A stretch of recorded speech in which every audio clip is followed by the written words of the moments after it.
이제 개장까지 10분도 채 남지 않았습니다. 저희 이슈N에서 계속해서 시장 전략 세워드리고 있는데요. 미국과 중국의 무역 분쟁이 17개월 만에 1단기 합의에 이르면서 마침내 일단락됐습니다. 하지만 관세 제재에 대한 양측의 입장 차이로 언제든지 합의가 불발로 끝날 수 있다는 목소리도 나오는데요. 이와 관련해 어떻게 대응을 해야 할지 전문가와 자세히 짚어보도록 하겠습니다.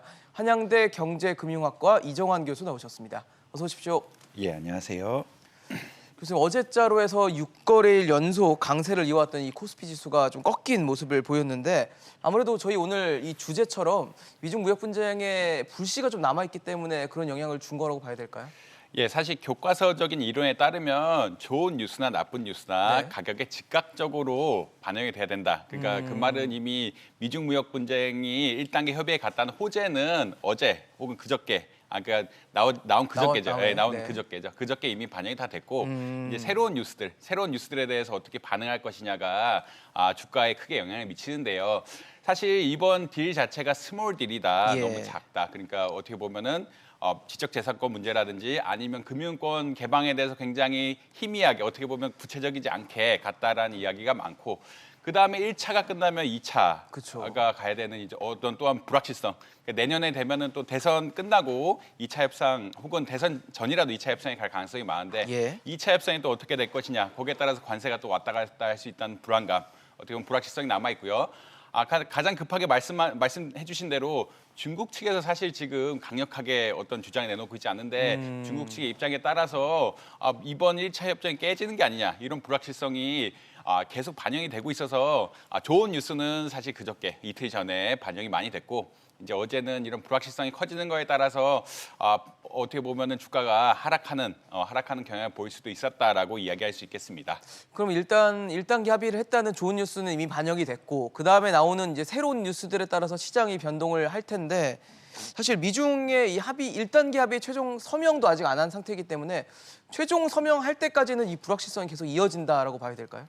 예, 일단 협정 합의에 대한 불확실성이 분명히 있고요. 예. 지금 중국이 농산물을 얼마나 수입해 가느냐 결국 이게 굉장한 관건이 될 텐데 예. 이 부분에 있어서 미중 간에 얼마 수입할지 혹은 중국이 얼마 수입할지에 대한 결정적인 수치가 안 나오고 있습니다. 그러니까요. 수치가 안 나오고 있고요. 예. 중국 측의 뉴스를 외신들을 보면은 중국 측에서 이게 협의가 됐다고 얘기하는데 미국 측보다는 어떻게 보면 되게 톤이 낮은 그게 굉장히 강력하게 주장하고 있지 않아서 예. 어떻게 보면 협상이 진행 중이다. 사실 중국이 이전에도 이러한 어느 정도 된 상태에서 그러니까 협상이라는 건 언제든지 결렬이 도장 찍기 그렇죠. 전까지는 흔히 말하는 사인하기 전까지는 결렬이 될 수가 있기 때문에 네. 이러한 불확실성이 남아 있다라고 말씀드릴 수 있겠고요.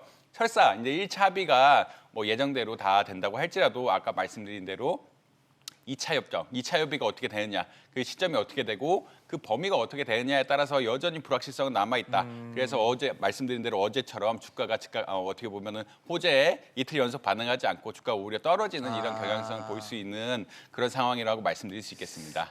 지금 말씀을 해주신 것처럼 2단계를 이제 만약에 1단계 합의가 잘 끝나고 서명까지 끝나고 2단계로 넘어간다면 어떤 부분이 좀 쟁점이 될 수 있을지도 궁금하거든요.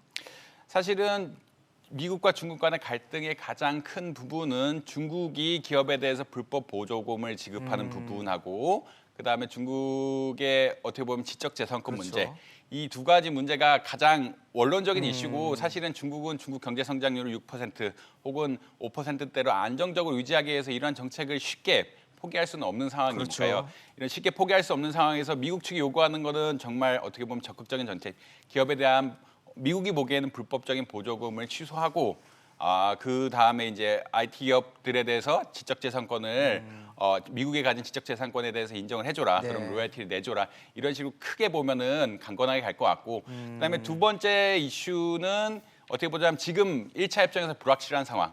특히 중국이 금융 분야에서 어떻게 보면 오픈을 하겠다, 어느 정도 개방을 하겠다라고 이야기했는데 네. 이게 어떻게 될지 구체적으로 전혀 나온 상황이 아니거든요. 그러니까요. 그러니까 명목상으로는 개방을 하겠다, 환율 조작도 중지하겠다. 근데 어떻게가 이미 빠져 있어서 이 어떻게에 대한 내용이 네. 결국 논의될 것이 아니냐. 장기적 2차 협정에서 보자면 미국의 장기적인 골, 흔히 말하는 지적재산권 문제, 기업 보조금 문제가 다뤄질 수 있을 것 같고요. 그다음에 단기적으로는 1차 협정에서 불확실한 부분, 아까 말씀드린 대로 금융시장의 개방이라든지 환율 조작권 문제라든지 이게 구체적으로 다뤄지지 않는 부분들이 다뤄질 가능성이 크다라고 말씀드릴 수 있겠습니다.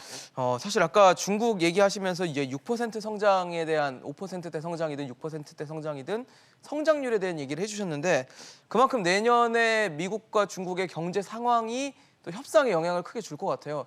내년 양국의 경제는 어떻게 좀 보고 계세요?